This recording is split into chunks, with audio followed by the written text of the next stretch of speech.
Because as we know, there are so many technologies out there, there are so many softwares and so many platforms, and companies today are looking for the best and shiniest piece of technology that they can use within the company to automate those processes and make those processes more efficient. And that is great, but we really need to advocate that human centricity, because people today are craving for people connection, for human connection, and that human interaction. Hi, and welcome to another episode of the peopleHum interview series. This is your host Neha Murthy at peopleHum. peopleHum is an end-to-end, one-way integrated human capital management automation platform, the winner of the 2019 Global Codie Award for HCM, that is specifically built for crafted employee experiences and the future of work. We run the peopleHum blog and video channel, which receives upwards of 200,000 visitors a year and publish around 2 interviews with well-known names globally every month. We have with us today Ilenia Vidili, founder of the Smarter Crew, an innovative customer experience consultancy company. She is a passionate customer experience advisor, author, entrepreneur, and a keynote speaker. Ilenia strongly holds the belief that if business leaders prioritize putting their people at the center of their organization, there would be better companies and therefore a better business world. Her expertise comprises of understanding evolving consumer expectations along with the evolution of technology. She believes in adapting to this change, therefore is of utmost importance. We are extremely excited to have her on our interview series today. Welcome, Ilenia. We're thrilled to have you.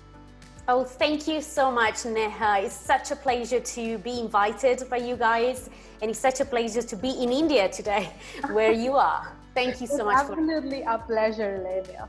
So, hopping right into the questions, you mentioned that while the evolution of technology helps evolve consumer expectations, there's a greater need to respond and adapt to technology, right? So in that light, how would you say HR as a domain can collectively move towards adapting to HR technology? Yes, as technology evolves, society evolves as a result. And that means that the way we behave as human beings, as customers and employees, changes as well. In such a volatile society where everything is changing extremely fast, companies must adapt as fast in order to survive. We talk a lot about digital transformation and the importance for companies to be highly digitized. But I believe that the biggest transformation ever that companies can make today, along with the adoption of technologies, is especially leaving behind the old processes and mindsets. So human resources departments should change with the changes of the expectations. And they really need to fulfill the needs and expectations of those people inside the organization, which, as we know, are the biggest assets in a company today.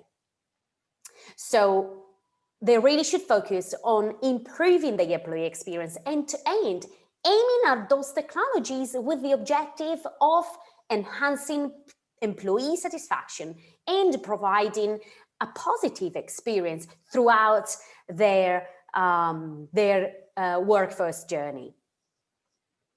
I also believe that today's employees arrive in the workplace armed with technological expectations, and the role of the human resources department should really be to make the life of those employees better and easier.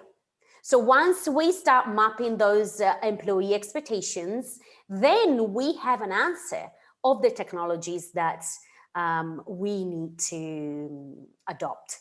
So we really need to bear in mind also that today data collection and analysis is one of our best friends in companies, right? So this means that data science coupled with machine learning softwares can really take the employee and customer experience to the next level.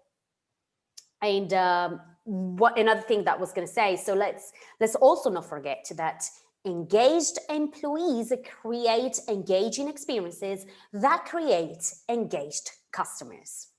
Thank you so much for that. And coming down to your core belief, it's essential to put people at the center of their organizations, right?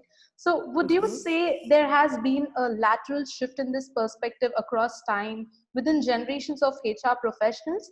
What has your personal experience been? Oh, Absolutely. There have been a lot of changes, but we are not there yet. So as you might know, I started my career in big companies such as NEC, Bayer, and my customer experience started exactly in my first job in NEC. So back then, we're talking about 10 years ago today. So the HR role was mainly about keeping records, ensuring companies followed regulations, determining wages and the compensation packages, benefits, etc. So all these sort of, let's call them admin things, right? Admin initiatives. But thank you to the evolution of technology, all those admin tasks can now be automated. For example, payroll automation can be done by softwares that help with, the payroll and benefits and the wages and etc. But then we also have a software that helps with the recruitment process and training processes, etc. And the good thing about these changes is that today HR departments, at least the ones that are forward thinking, spend their energies managing employee engagement and strengthening their culture, which is really what we need today. We need companies and departments that really think of the well-being of their people. So I'm now an entrepreneur, but in the past, in my previous role, I remember that HR was a lot about checking up on employees and checking their performance, and I remember back in the day, there was in my ever first job, a senior employee said to me, be nice to HR people, because if you might say something wrong, they can be nasty, and I remember this very clearly in my head. So there was this lack of trust and empathy in HR departments that was really clear, and that I remember kind of like feeling frightened about saying something wrong, that there was this fear of checking our performance, So in this regard, it's something that clicks in my mind, as it was a Simon Sinek video, one of his remarkable videos and talks, that he said, we talk a lot about building trust between people and organizations, and that's great. But how can you build trust when at the first sight of an organization's losing money or seeing lack of, how do you say, hang on a sec, targets, right, or of hitting targets, then you see massive layoffs in companies. And this is the first way of crushing a company's trust within employees, right? Would you agree with me? And I remember this video very well, and I said, wow, this is amazing. Exactly what we must not do today, right? In order to eliminate that trust employee that crashes that trust. So I remember this. And to answer your question, yes, HR departments have changed quite a lot, but I believe there is a lot still to do. Absolutely. That completely shows a shift from how the HR world has been and to what it is now. Yes. Thank you so much. And also, you hold expertise in customer centricity and have held various workshops for the same. How would you say businesses must focus on their customers, especially in the light of the post-pandemic economy? Would that approach differ from how businesses have otherwise treated their customers? Okay, so this is a really good question. I'm glad you're asking, because I want to clarify what customer-centric companies really are. So customer-centric companies live and breathe their customers and really find innovative and sustainable ways to make a difference in the life of the consumers, but also in the society and the world. So I hear a lot of companies saying today that as we are coming into a crisis, Customer centricity is a very nice initiative to have, but they need to cut budgets on it, and they need to, avoid it for now. I advise completely against it, because during a post-pandemic, actually, and during a pandemic, as we are now, and during a crisis, this is where businesses can show their leadership, but also their strength, and their values. And as I said, customer centricity is basically adding value in the life of consumers. So the way that companies can differentiate themselves is with the level of customer centricity and customer experience. Years ago, companies' main objective was to create the best product in the market, right? Now, yes, they can still create the best product in the market, or let's call it solution, but it has to be one that adds value to the customer's life. And one more thing, this pandemic has really shown us that every company must be a digital healthcare company, and caring really for the health of their employees as well as for the health of their customers. So this is the time to really shine and show the strengths and leadership of a business. Absolutely. That makes so much of sense, especially in these times, like when it's like everywhere it's just negativity, spreading out. That time we just need to give trust and confidence in our customers for them to give a reason to believe us. Exactly. And we talk a lot about empathy and trust and authenticity, but this is really where we have to show these values. And this is where we have to show who we really are as a business, right? And it's not just about selling a product, but it's also about being a companion in the life of our consumers. Absolutely. Absolutely. Thank you so much for that. And no problem. Talking about that, can you tell us a bit about your book, Journey to Centricity, and some of the key points you'd like to highlight for our audience? Of course. It's a pleasure for me to share my project, my shiny project with you. So this book is my first ever book, and it's called The Journey to Centricity, because it's really a journey that I'd like to take the reader on. I'll share a powerful customer-centric framework that I have put together along with best practices, interview to senior executives of world-class organizations. So I've constructed this framework, and it constitutes three main pillars and their elements, which are very relevant and important for establishing a customer centricity strategy today. So the first pillar is the humanity pillar, and it answers a very important question: why? A customer-centric strategy, as we know, it needs to start from the top with a clear and authentic purpose that is ingrained in every organizational process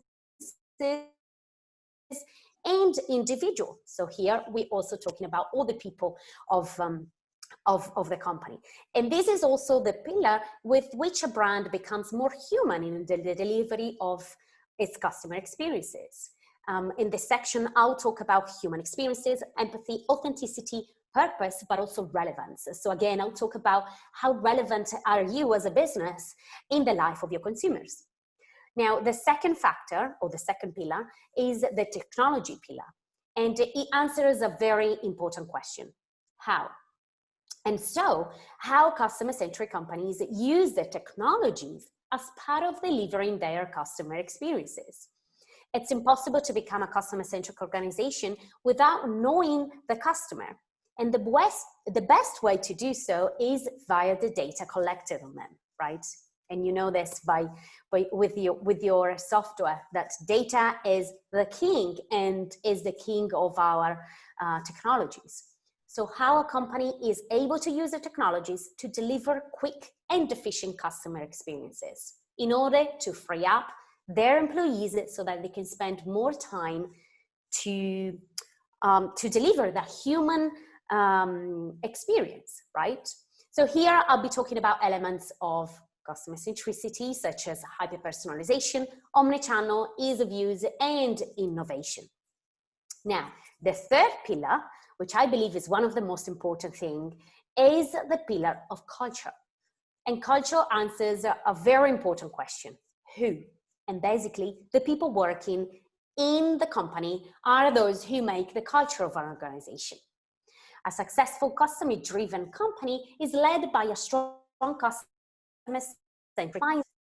Leaders should really lead the way to customer centricity by advocating a cultural mindset that is shared across the organization, across every employee as well. So here I'll talk about leadership, and I'll talk about employee experience, and of course, company culture.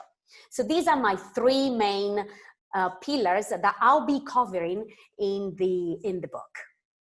Wow, that's amazing. It completely covers up from whys to how in a complete, a basket. I definitely want to read the book for sure. Oh, thank you. You will for sure. Absolutely. And before wrapping up the interview, any sound bites that you would like to leave our audience with? So again, customer centricity is what really differentiates a business and what really makes a difference in the life of our people. But not just customer centricity, I want to advocate people centricity or humanity centricity, because as we know, there are so many technologies out there, there are so many softwares and so many platforms, and companies today are looking for the best and shiniest piece of technology that they can use within the company to automate those processes and make those processes more efficient. And that is great. But we really need to advocate that human centricity, because people today are craving for people connection, for human connection, and that human interaction. Absolutely. That makes a lot of sense. Thank you so much for that. It was lovely talking to you, Ilenia. Oh, lovely to talk to you too. Thank you so much, Isnia. It's been a pleasure. It's been absolutely a pleasure, and I love the conversation, and I'm sure it's going to be the same for our audience as well. Thank you.